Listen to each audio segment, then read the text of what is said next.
ወልሙህሰናቱ ሚነ ኒሳ ኢላ ማ መለከት አይማኑኩም አሁንም ካለፈው የቀጠለ ነው። ይሄ ያው በጋብቻ ምክንያት የተከለከሉ ወይም በዝምድና ምክንያት የተከለከሉ ወይ በረዷ በመጥባት ምክንያት የተከለከሉ አሉ አለና አራተኛ ደግሞ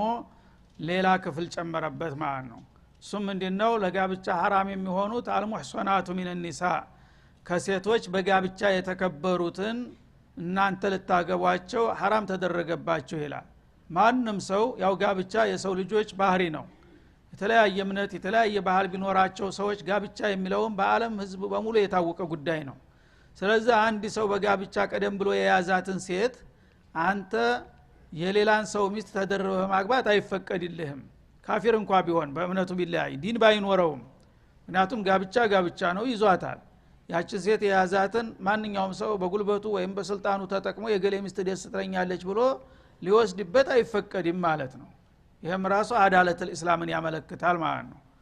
እና ዲን እንኳን ባይኖራቸው በራሳቸው በባህላቸውና በዲናቸው ሚስትና ባል ተባብለዋል። እስከ ተባባሉ ድረስ ያን የሰውን ሚስት ልትቀማ አይፈቀድልህም ማለት ነው። እና ወልሙህሰናቱ ማለት ወልሙተዘዊጃቱ ሚነ ኒሳ ማለት ነው። በትዳር ላይ ያሉ ሴቶች ባሏ ማንም ይሁን ማን ሃይማኖታቸው ምንም ይሁን ምን በአጠቃላይ በትዳር ላይ የቆዩ ሴቶች ተዛ ተዳራቸው ስታልተላቀቁና እዳቸው እስካላለቀ ድረስ ሌላ ሰው ሊያገባ አይፈቀድለትም። የካፊርም ቢሆን የሁዲም ቢሆን ነስራንይም ቢሆን ወሰንይም ቢሆን ላዲኒ ሹይይም ቢሆን ማንኛውም ሰው በትዳር ላይ ያለች ሴት ሙስሊም የሆነ ሰው ሊያገባ አይፈቀድለትም ይላል። ኢላ ማ መለከት አይማኑኩም ባይሆን ልዩ ሁኔታ ምክንያት ካለ የሚፈቀድበት ነገር ሊመጣ ይችላል። እሱም ምንድነው? እጆቻችሁ የተቆጣጠሯቸው ካልሆኑ በስተቀር ይላል። ማለት በጂሃድ ጊዜ በምርኮ ትይዟቸዋላችሁ የጥላትን ሴቶች በምርኮ ከያዛችኋቸው እነዛ በምርኮ የተያዙ ሴቶች ወደ ባርነት ይለወጣሉ። ኢማሙ ኢዕላን ያረጋል። እነዚህን ምርኮኞች ባሪያ አድርጋቸዋለሁኝ ብሎ ለታጋዎቹ ያከፋፍላቸዋል ማለት ነው። ያኔ በአዋጅ ተነጽነት ወደ ባርነት ገብተዋል ማለት ነው። የዛ ጊዜ ትዳር ቢኖራት እንኳን ወትሮ ያው በካፊሩ ላይ ያለች ትዳር ያላት እንኳን ብትሆን ባሏ ወይ ተገሏል ወይ ሸሽቷት ሄዷል። አሁን ሌላ ህግ ውስጥ ገብታለች። ያ ህግ ስለሚቀይራት በምርኮ የተያዙና የግል ንብረት የሆኑ ከሆነ የዛ ጊዜ እስቲብራ አድርገ ልታገባት ወይም ደግሞ በባርነት ልትቀጥልም ትችላለች ማለት ነው። እና በባርነት ከተያዘችና ተታወጀባት በኋላ አንድ ደም እስከምታይ ድረስ ማጣሪያ ጊዜ ይሰጠዋል። ምናልባት ከባሏ ጸንሳ ከሆነ ዘር እንዳይቀላቀል ከወትሮ ነፃ መሆኗን ለማረጋገጥ አንድ ደም እስከምታይ ትቆያለች። ከዛ በኋላ ያው የግል ባሪያ ስለሆነ ልትጠቀምባት ትችላለህ ወይም ለሌላ ልትድራትም ትችላለህ ማለት ነው እንጂ በትዳር ላይ ያለች ነፃ የሆነ ሴት ማንኛውም ሴት ሊያገባት አይፈቅድለትም ሙስሊም ማለት ነው። ኪታበላሂ አለይኩም እና አላህ Subhanahu Wa Ta'ala ይሄንን በእናንተ ላይ ጽፎታል። አላህ የደነገገውና የወሰነው ህግ ነውና ማንም ሰው እንዳይተላለፍ ማስጠንቀቅ አለበት ይላቸዋል ማለት ነው። ወኡሂለ ለኩም ማ ወራአ ዛሊኩም አሁን ከተጠቀሱት ሌላ ያሉ ሴቶች ግን የፈለከውን ሴት ደስ ያለህና የመሰለችህን አጅተብታገባ ተፈቅዶልሃል። እነዛውን የተጠቀሱትን ግን በምንም አይነት ልታገባ አይፈቀድም በማለት ግልጽ ያረጋል ማለት ነው። እና ከዚህ ሌላ ያሉት እንግዲህ በሙሉ 7 ቤት 8 ቤት የሚባል ነገር የለም። ያ ተታየንተን ይያልክ حرام ያልሆኑትን ሁሉ حرام ማድረግ የለብህም። ይልቁንስ ረዱዓ ላይ በእኛ ሀገር ትልቁ ስተት ረዱዓ አይታወቅም። በጡትን ያብረው ያደጉት እንዳውም እድሜ 2 አመት ሙሉ ያጠባችውን ዘመድ መሆኑን አያውቁም። ዝም ብለው ገሌና ገሌ ይጋቡ ብለው ይድራሉ እህትና ማች ሆኑትን። እና ጡት ላይ መጠንቀቅ አለብን። አብረው የጠቡ ልጆች በምንም አይነት መጋባት የለባቸውም። አለበለዚያ የዝምድና ሐረግ በጣም ቅርብ ናቸው፣ የተወሰነ ነው። ወንድም እህት፣ የወንድምና እህት ልጅ፣ እናትና ልጅ፣ እህት፣ አክስት በእናትም በአባትም አበቃ። ከዛ ሌላ ያለ ታጎት ልጅ ይጀምራል፣ ታክስት ልጅ ይጀምራል። ወኡሂለ ለኩም ማ ወራአ ዛሊኩም የሚለው ከዚህ ጀምሮ የፈለከውን ማግባት ትችላለህ ነው። ሰዎች ግን አላህ የፈቀደውን ይከለክላሉ፣ የከለከለውን ይፈቅዳሉ ባለማወቅ ማለት ነው። ይሄንን ማወቅና አልሐላሉ በይን ወልሐራሙ በይን ወበይነሁማ ሙሽተቢሃት እንዳሉት አላህ ክልክል ያረጋውን ነገር ግልጽ አድርጓል። ገሌ ገሌ ገሌ ብሎ ወስኖ ስም ጠርቶ አስቀምጧል። ከዛ ውጭ ያለውን ፈቅጃለሁኝ ካለ ማንም ሰው ሊከለክል አይችልም። ያንን የሚከለክል ከሆነ ያ አላህ ሙዳዲ ስለሚሆን ወደ ኩፍር ነው የሚገባው ማለት ነው። አላህ ያሐለለውን ሐራም የሚያረካለ ذلكم وأحل لكم ተፈቀደላችሁ ማወራء ذلكم ማለት ማአዳ ذلك المذكور አሁን ከተጠቀሱትና ከተወሱት ሌላ ያሉት በሙሉ ተፈቅደውላችኋል ሲባል ደግሞ በብልግና መልክ ደስ ያለህን ጎትት ማለት እንዳይመስልህ አለና አንተ ብተው ቢአምዋሊኩም በገንዘቦቻችሁ በስርዓት መህር ከፍላችሁ ሙህሲኒን በስርዓቱ ተጋብታችሁ የምትጣመሩ ከሆነ ከዚህ ውጭ ያሉትን በሙሉ ፈቅጃለሁ ይላል ማለት ነው። እና ሸርጥ አደረገ ሙህሲኒን ሙተዘዊጂን ማለት ነው። እዚህ ላይ አግብታችሁ ዝም ብሎ መማገጥ ጓደኛ በሚል መልክ አይደለም።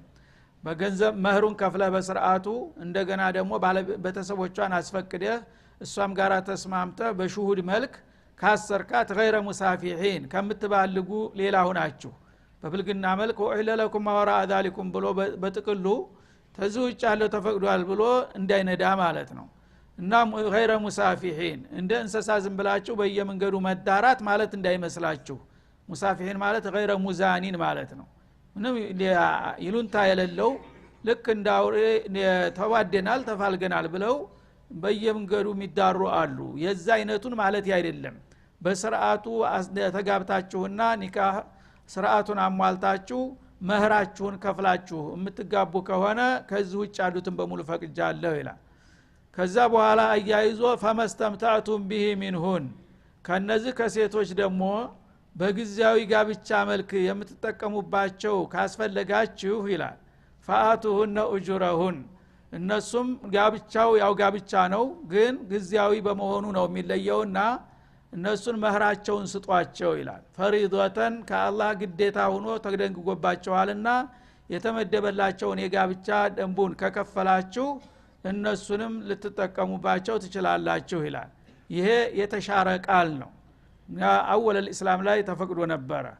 በአሁኑ ጊዜ ሻዓዎች ይሰሩበታል። ያው ቁርአኑ አያት ነው በሚል ለሻዋታቸው ስለሚስማማቸው ዘዋጀል ሙትዓ የሚል ነገር አለ ማለት ነው።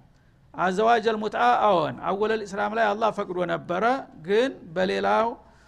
ንሱስ እንደገና ተከልክሏል ማለት ነው። ፊሶሂል ቡኻሪ በሰፊው ቂሷውን ያመጣል። የት መቼ እንዴት እንደከለከሉት በዝርዝር ነው የሚያመጣው ማለት ነው። ስለዚህ በመሰረቱ ግን ሙትዓ እንደ ታሪክ የተፈቀደበት ጊዜ ነበረ ማለት ነው። ሙትዓ ማለት የኮንትራት ጋብቻ ማለት ነው፣ ጊዜያዊ ጋብቻ። እንግዲህ ሱሐቦች ያው ብዙ ጊዜ ጂሃድ ይሄዱ ነበረ። እንደኛ ዝም ብለው በቤታቸው አይኖሩም ነበር። በተለያየ ጊዜ አብዛኛው ህይወታቸው በዘመቻ ነው ያለፈው እና ቤታቸው ከሚቀመጡት ውጭ የሚያሳልፉት ስለሚበዛ በየሄዱበት ሀገር እንግዲህ በወትድራዊ ግዳጅ ይቆያሉ። በሚቆዩ ጊዜ ከሴት ተለይተው ስለሚቆዩ ችግር ያጋጥማቸዋል ማለት ነው። ስለዚህ በምርኮ ገንዘብ ታገኙ በምርኮ ባገኟቸው ባሮች ይጠቀማሉ። ካልሆነ ግን የማንንም ሴት ካፊር እንኳን ቢሆን እንትን ማለት ስለማይፈቀድላቸው ጊዜያዊ ጋብቻ ተፈቅዶላቸው ነበረ ማለት ነው። ማለት አንድ ሴት ጋራ ተስማምቶ እኔ እዚህ ሀገር አንድ ወር ቆያለሁ ወይም ሁለት ወር ቆያለሁኝ እስከዛ ድረስ እኔ ጋራ ብትሆኝ ፍቃደኛ ትሆኛለሽ ወይ ብሎ ይጠይቃታል። አዎን ትላለች። በዛ ምክንያት በድብቅ ሳይሆን እንደ ህጋዊ ተደርጎ ማለት ነው። ሰዎች ጓደኞቹን አሳውቆ በሙትዓ ተጣምረናል ይላሉ። ይሄን ያህል ልክ መህር ይከፈላታል። እንግዲህ በተስማሙት ጊዜ መጠን ይጠቀምባታልና ከዛ ግዳጁን ጨርሶ ሲሄድ ትቷት ይሄዳል ማለት ነው። እሷም ያው ገንዘቧን ይዛ ትቀራለች። የዚህ አይነት ጋብቻ ጊዜያዊ ጋብቻ ነበረ በአንድ ወቅት ማለት ነው። በመጨረሻ ግን ይሄን ከለከሉ ረሱል አለይሂ ሰላቱ ወሰለም። በተለይ አሙ ፈትህ መካን በከፈቱ ጊዜ በዲል ንግግራቸው ላይ ነው ይሄንን አዋጅ ያወጡት ማለት ነው። እስከዛሬ በተለያዩ ዘመቻዎች የዚህ አይነት ችግር ሲያጋጥማችሁ ጊዜያዊ ጋብቻ ተፈቅዶላችሁ ነበረ እና ከዛሬ ጀምሮ ግን ኢነላህ ሐረመል ሙትዓተ ወሉሁም الحمر الاهليه አሉ። የአህያ ስጋም በዘመቻ ጊዜ ሲርባቸውና ሌላ አማራጭ ሲጠፋ ለዘማቾች የተፈቀደበት ጊዜ ነበረ እና የአህያ ስጋ በችግር ምክንያት ተፈቅዶላችሁ ነበረ። ዛሬ ግን ጊዜያዊ ጋብቻንና የአህያን ስጋ ለአንዴና ለመጨረሻ ጊዜ አላህ ከልክሏል። ከዛሬ ጀምራችሁ ይሄን እንዳታደርጉ ብለው አውጀዋል ማለት ነው። ስለዚህ የአህያ ስጋ ሐላል ነው ብሎ የሚከራከር ሰው የለም በአሁኑ ጊዜ ይስማማል ግን በአንድ አዋጅ ነው የወጡት ሁለቱ ግዚያዊ ጋብቻና የአህያ ስጋ በአንድ ቀን በአንድ አዋጅ ነው ተጣምረው የተነገሩትና ግዚያዊ ጋብቻ በእስላም ቦታ የለውም በአሁኑ ጊዜ ይሄ ግን ቀደም ሲል የነበረውን ታሪኩን ለማስገንዘብ ብቻ ነው ማለት ነው አሁን የለማዳው የቤት አህያ ማለት ነው የዱር አህያ የቡራቡሬው ይፈቀዳል አሁንም የዱር አህያ እንደ አይከለከልም የቤት አገልጋይ የሆኑ አህዮች ግን አይፈቀዱም ማለት ነው ወኡሂለ ለኩም ማወራአ ذلك فمستمتعتم به منهن እና እነዚህ ሰዎች ያው በተለያየ በስራ ግዳጅ ወጣችሁ ባለቤቶቻችሁ በማይገኙበት ጊዜ ወይም ደግሞ የምርኮ ንብረት በማታገኙበት ጊዜ ሴቶች ካስፈለጓችሁ ግዚያዊ ሴቶችን ልትቀጥሩ ትችላላችሁ ብሎ ነበር ሆኖም ያም ቢሆን ግዚያው ብቻ ነው እንጂ የተገደበው ለግዚያው እድሜው አጭር ስለሆነ እንጂ ጋብቻ ነው ምክንያቱም ዝም ብሎ አንዱ ጋር ዛሬ ልታድር ነገ ሌላው ጋር ልታድር ማለት አይደለም እሱ የተስማሙበትን ጊዜ ወር 6 ወር አመት ሊሆን ይችላል መጀመሪያ ይሄን ያህል ጊዜ ብሎ ኮንትራት ይሰማማሉ በዛ መሰረት ሚስቱ ሆና ነው የምትቆየው ማለት ነው ሲሄድ ብቻ ያው ጨርሰናል ብሎ እሷም ገንዘቧን ትቀበላለች እሱም ይሄዳል ማለት ነው በዚህ መልኩ ነው እንጂ በአሁኑ ጊዜ በጓደኝነት ምናምን የሚባለው ይሄ ዝሙት ነው የተፈቀደበትም ጊዜ የለም በመጀመሪያውንም ማለት ነው ሙህሲኒነ غير ሙሳፊሒን እና እነዚህንም ፋቱሁን ኡጁረሁን እነዚህም ታዲያ ግዚያዊ በግዚያዊ ጋብቻ የተፈቀዱላችሁም በነፃ መሆን የለበትም እና የተመደበላቸውን የምትስማሙበትን መህር ስጧቸው ሙሁረሁን ማለት ነው እዚህ ላይ ኡጁረሁን የሚለው ጋብቻው ለየት ያለ ስለሆነ ያው የኮንትራት መልክ ስላለው ስሙን ቀየረው እንጂ መህር ማለት ነው ኡጁረሁን ማለት አንዳንዶቹ ሙንሐሪፎች ደግሞ ኡጁረሁን ማለት አንድ ሴት ዝም ብለ ገንዘብ ተከፈልካት ችግር የለም አተወና ኡጁረሁን ብለው ይማግጡም አሉ ያ ማለት አይደለም አላህ Subhanahu Wa Ta'ala ለግዚያዊ ጋብቻ የተመደበውን መህር ስጡ ያው መጀመሪያ ተጠቅመህባት ሲያበቃ ኋላ ሸጉደህ እንዳትርስ አትከፍል ለማለት ነው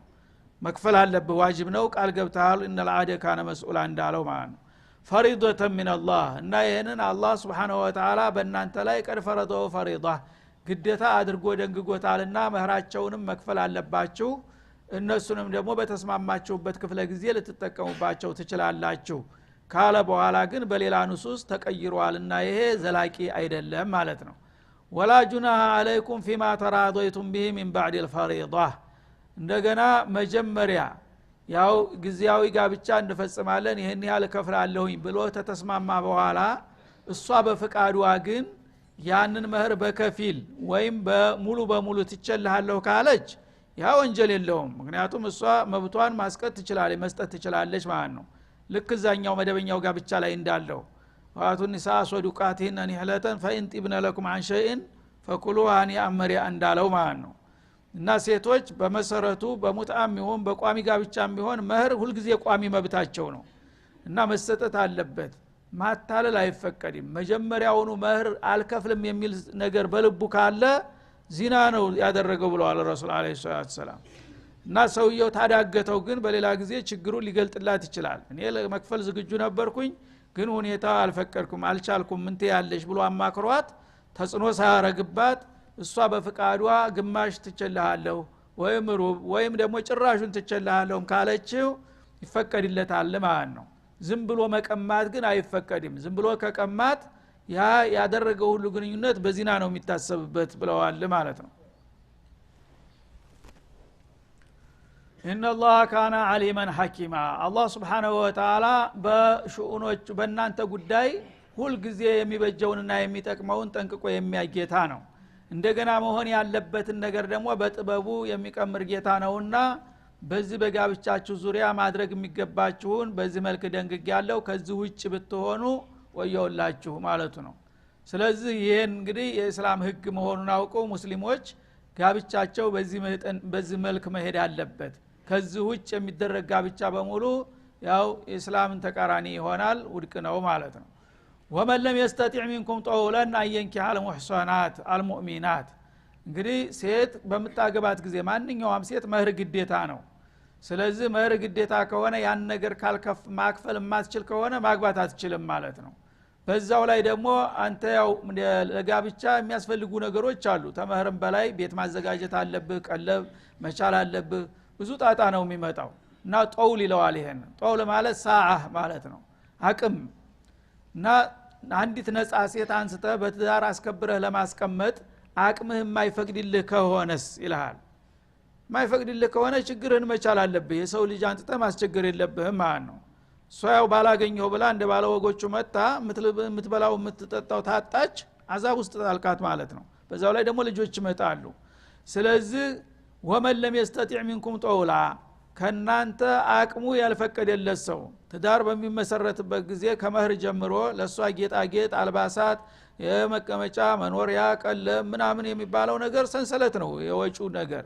ያ ሁሉ ነገር አልወጣው ምን አቅም የለኝም ማለትን የሚያቅሰው ካለ አንየንኪያል ሙህሰናቲል ሙእሚናት አማኝና ጥብቅ የሆኑትን ጨዋ ሴቶች ለማግባት የሚያስከትልብኝን ጣጣ ልዝወጣው አልችልም ብሎ አቅሙን የሚጠራጠር ሰው ካለ ፈሚማ መለከት አይማኑኩም ያነ አማራጩ ጨዋዎቹንና ብዙ ጣጣ የሚያስከትሉበትን ትተውና እጆቻችሁ ስር ባሉት አገልጋዮች መተካት ትችላላችሁ ይላል ማለት ምንድነው የሙስሊም የጓደኛህ የጎረቤትህ ባሪያ አለች ያቺ የሷ አገልጋይ ስለሆነች ጣጣ የለብህም እሱ ተፈቀደልህ እሷን ይድርሃል ከዛ በኋላ ቀለቧን መኖሪያዋን ሁሉ ነገር እሱ ስለሚችልልህ በቀላሉ አንተ ልትጠቀምባት ትችላለህ ማለት ነው እንግዲህ ባሪያ ናት ብለህ ታልተጸየፍካት ወይም ደግሞ ነገ የሚከተለውን ችግር ካልፈራህ ለዶሩራ ዚና ላይ እንዲያትወድቅ ሙእሚን የሆኑትን ጥብቅ ሴቶች ልታገቡ ትችላላችሁ የሰው አገልጋይ የሆኑትን ይላል ማመለከት ሃይማኖኩም ማለት ሙስሊሞቹ ስር ያሉትን ማለት ነው ያንተ ከሆነ ኒካህም አያስፈልግም የራስ ባሪያ ናት ዝም ብለህ ልትገለገልባት ትችላለህ የራስ ባሪያ ከሌለች ጨዋ ለማግባት ካልቻልክ ግን የጎረቤት የዘመድን ባሪያ ሄደህ ስጡኝ ብለህ ልትጠይቅ ትችላለህ እነሱ ፍቃደኛ ከሆኑና ከሰጡህ በዛ መገልገል አንድ አማራጭ ይታያል ይላል ማለት ነው ሚን ፈታያቲኩም ሙእሚናት ብዙ ጊዜ ግን ባሪያ ማግባት የሚባለው ነገር ስለሚያሳፍራቸውና ስለሚከብዳቸው አላህ ለማግባባት አማይ ከሆኑት ወጣቶቻችሁ እነሱም እኮ የሰው ልጅ ናቸው በአንድ አጋጣሚ በፖለቲካ ነው እንጂ ህስም የመጣባቸው ሰው እኮ ናቸው የአደምና የሐዋ ዘሮች ናቸው በኢማንም ደግሞ የናንተው አካል ናቸው እንደናንተው ሙእሚና አልሙእሚኑ ለልሙእሚኒ ከጀሰዲ ዋሂድን ተብሏል አይደለም እንዴ ምን ትጸየፋታለህ ይላል አላህ Subhanahu Wa Ta'ala እናው ረብ አመትን ኸይሩ ምን ሙንሁራ አላህ ሂዳያ የሰጣቸው ኢማን የሰጣቸው የሰው አገልጋዮች የሆኑት ተጨዋዋም የምትሻልና የምትበልጥ ትሆናለህ በኢማኗ ስለዚህ የኢማንን ጉዳይ ለኔ ተውት አንተ ጨዋ ስለሆንክ በኢማን በልጣታለህ ብላ አትኩራራ እሷ ምናልባት በኢማን ልትወዳደረ ልትበልጥህም ትችላለችና ይላል ማለት ነው እና አንደኛ ወጣቶች ናቸው ወጣት ሲባል ያው ሰው ይፈልጋል ማለት ነው ወጣትን እንደገና አማኞች ናቸው ትልቁ መስፈርት ይሄ ነው አማኝ እስከሆነ ድረስ ሙእሚን ለሙእሚን አቻ ነው በመሰረቱ ማለት ነው والله اعلم بايمانكم በኢማናችሁ መጠን ግን አላህ አዋቂ ነው ምናልባት የሷ ኢማን አላህ ዘንዳ ትልቅ ሚዛን ያለው ሊሆን ይችላል አንተ ደግሞ የባሪያ ኢማን ብለህ እንዳትንቃት ማለት ነው ባዕዱኩም ሚን ባዕዲን በትውልድም ደግሞ በዘረግንድም ቢሆን ከፊሉ የከፊሉ አካል ነው ሰው የሰው ልጅ ነው እስከሆነ ድረስ እሷ ባሪያ ብትባል አንተ ጨዋ ብትባል ለጊዜው ባለው ስርዓት ነው እንጂ የተለያያችሁት አላህ ግን የአደምና የሐዋ ልጅ አድርጎ ነው የፈጠራችሁ የሰው ልጅ መሆናቸውን መረሳት የለባቸውም ይላል ማለት ነው ስለዚህ ፈንኪሁን ና አቻ የሆኑትን ጨዋዎችን ለማግባት ማትችሉ ከሆነ ይሄ አማራጭ ነውና እነዚህን ባሮች ሙእሚናት እስከሆኑ ድረስ አግቧቸው ቢኢድኒ አህሊሂን ባይሆን በባለቤቶቻቸው ፍቃድ መሆን አለበት ይላል ማለት ባለቤቱ ካልፈቀደ አንደኛ እሱ ሊገለገልባት ይችላል ባለቤቱ እንደገና ያለሱ ፍቃድ ሌላ ሰው ታገባች ችግር ነው ማለት ነው እሱ ማሊክ ነው ባለቤት ነው አንተ ባል ነኝ ብለህ ከመጣችሁ ኋላች ያው አተካራ ይፈጠራል እሱን አስፈቅደህ እሱ ተፈቀደ ነው እሱ በሚፈቅድ ጊዜ ተሐቁ ተናዙል ሆነ ማለት ነው ለሌላ ሰው ተዳራት በኋላ ባሪያነት ብሎ ሊገለገልባት አይችልም حرام ነው ስለዚህ እሱ ከፈቀደ ነው የምታገባት እሱ አልፈቅድም ካለ ግን በምንም አይነት ሐላል ልትሆን አትችልም ማለት ነው እንኳን ሴቷን ቀርቶ ወንዱን ራሱ ተከለከለ መብቱ ነው ወንዱ ባሪያውን ማግባት ከፈለገ ወንዱ ባሪያ ባለቤቱን አስፈቅዶ ነው ላግባው ብሎ አሙን አስፈቅዶ እንጂ ዝም ብሎ ማግባት አይችልም ለምን ትዳር ውስጥ በሚገባ ጊዜ ብጡጣጣ ይመጣል የቤት ኃላፊነት ይመጣል ልጆች አሳዳጊ ይሆናል ስለዚህ ሰውየውን ያገለግላል ወይስ እንደገና ልጆችና ሴቶች ጋር ይሮጣል እና መጀመሪያ የዚህኛው ሐቅ ስላለበት ወንድ እንኳን ቢሆን ሳያስፈቅድ ማግባት አይችልም ማለት ነው እና እዚህ ላይ ዑለሞች እስቲንባጥ ያደረጉት ኒካህ ቢዱኒ ወልይ حرام መሆኑን የበለጠ የሚያረጋግጥ ይሄ ነው ይላል እና ነፃ የሆነችውን ሴት ያለ ማህረም ማግባት ቀርቶ ባሪያ ብዙ ጊዜ ሙብተዘል ናቸው በሰዎች ዘንዳ የተናቁ ናቸው ባሪያ እንኳን ያለ ባለቤቷ ያለ ቤተሰቧ ፍቃድ መገባት የለባትም ከተባለ ጨዋ የተከበረችው እንዴት ያለ ቤተሰብ ፍቃድ ታገባለች ለሚለው እንደ ማስረጃ ይተከሙበታል ማለት ነው ወአቱሁነ ኡጁረሁን እንዲሁም ደግሞ እነዚህን ባሪያዎች የሰው አገልጋይ የሆኑትን በመታገቡ ጊዜ እስካገባህ ድረስ ያው ሚስትህ ናት መህር ይኖርብሃል ስለዚህ መህራቸውን መስጠት ግዴታችሁ ነው ማለት ነው ሙሁረሁን ማለት ነው አሁንም ኡጁረሁን እነዚህ ላይ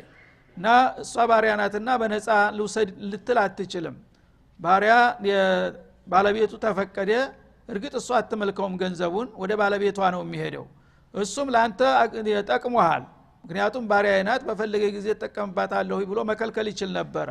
እንድታገባ መፍቀዱ ባለውለታ ነውና ለሷ መህር ይሰጣታል ክብር ነው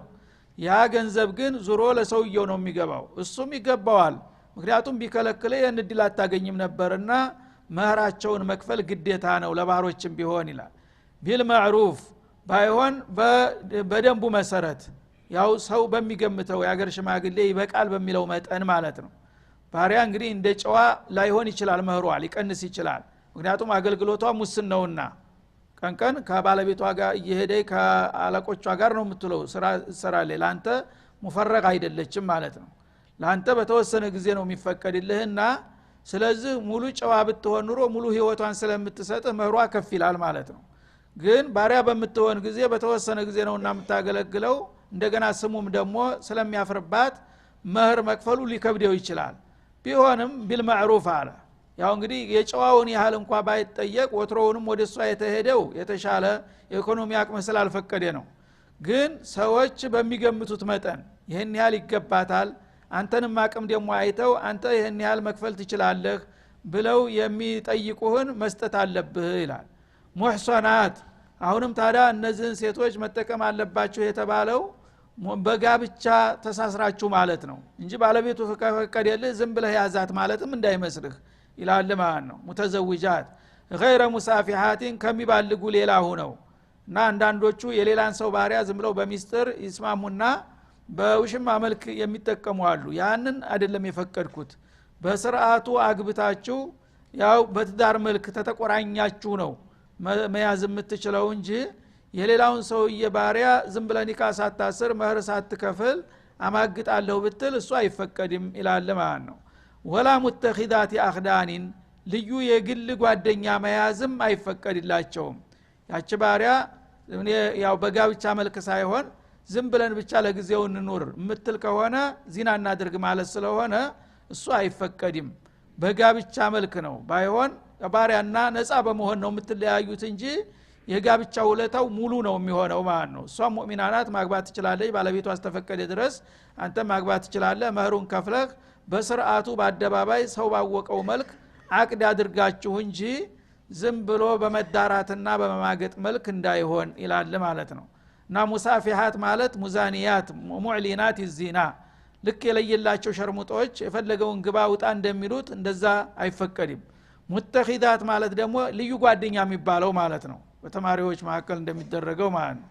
ሁለታቸው እንግዲህ የግል ጓደኛ ይባልና ውሸት ነው የግል ጓደኛ የሚባል ነገር የለም አንተንም የግል ትለሃለች ሌላውንም የግል ትለዋለች 5-6 ይኖራታል እና ጓደኛ የሚባል ነገር በእስላም ተቀባይነት የለውም ማለት ነው እንደ ሙተኺዳት አኽዳን ማለት ሶዲቅ ኻስ ማለት ነው ኸሊል ይባላል ልዩ ጓደኛ ይባላል ያው ልዩ ዝሞተኛ ማለት ነው በሱ መልክ አይፈቀድላችሁም በጋብቻ በስርዓቱ ባለቤቱን አስፈቅዳችሁ መህሩን ከፍላችሁ በመተሳሰሩ ከሆነ ነው ይላል ማለት ነው ፈኢዛ ኡህሲን በዚህ መልክ ሴቶች እነዚህ የሰው አገልጋይ የሆኑ ባሪያዎች በትዳር ከተከበሩ በኋላ ፈኢን አተይነ ቢፋሂሸቲን ከዛ በኋላ በብልግና ስራ ላይ ቢገኙ ይላል فعليهن نصف ما على المحصنات من العذاب ያኔ ተቅጣት ለጨዋዎቹ የተመደበው ከፊሉ በሷ ላይ ይመጣባታል ይላል ማለት ምንድነው ባሪያዎች ብዙ ጊዜ የትዳር እድል ስለማያገኙ ለዝሙት ይጋለጣሉ በዛ በሙጅተማ አልእስላሚ ውስጥ ጨዋዎች ብዙ ጊዜ በወቅት ትዳር ስለሚያገኙ ከዚና ይራቁ ናቸው እና በባህሉም ራሱ አይዝኒ الحرአተዝኒ الحر والحرة ይባል ነበር ጨዋ ሰው ደግሞ ዝሙት ይፈጽማል እንዴ ይሄማ ጉር ነው ይባል ነበር ግን ባሪያዎች ወንዶችም ሆነ ሴቶች የትዳር እድላቸው ጠባብ ስለሆነ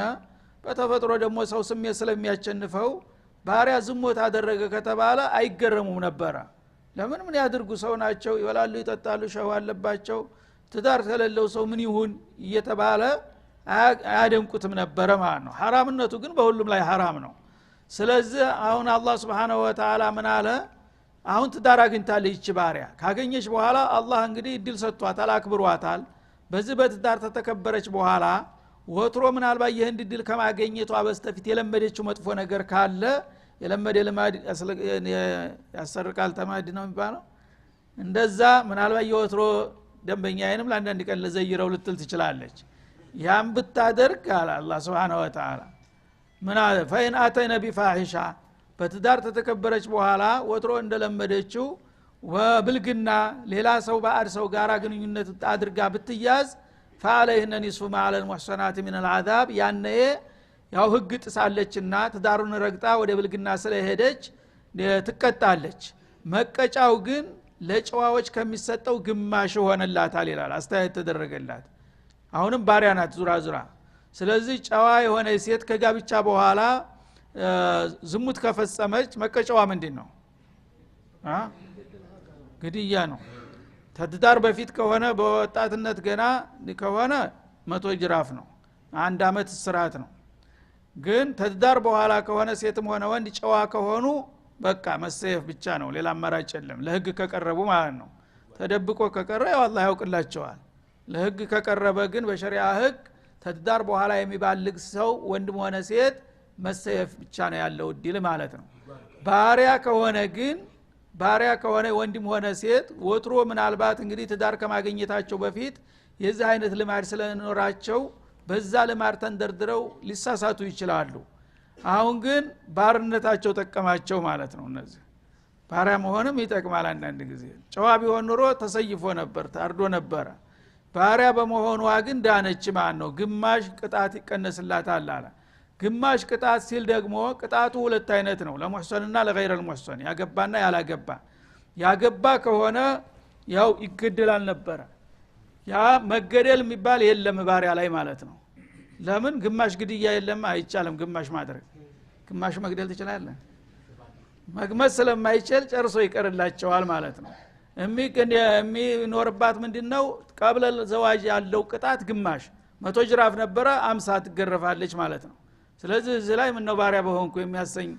ነገር ነው የመጣ ስለዚህ አላህ Subhanahu Wa Ta'ala ሐኪም ነውና ሁሉንም ነገር ግምት አግብቶ የሰዎችን ችግር በአንድ በኩል እንግዲህ የተጫናቸው ቢሲመስል በሌላ በኩል ደግሞ የሚክስበት አጋጣሚ ይመጣል ማለት ነው فإن أتينا بفاحشة فعليهن نصف ما على المحصنات የሚለው በዚህ መልኩ ነውና ጊዜው ስለተገባደደ ቀጣውን በሚከተለው ነው መለስበታለን ወሰለላሁ ዐለይሂ ወሰለም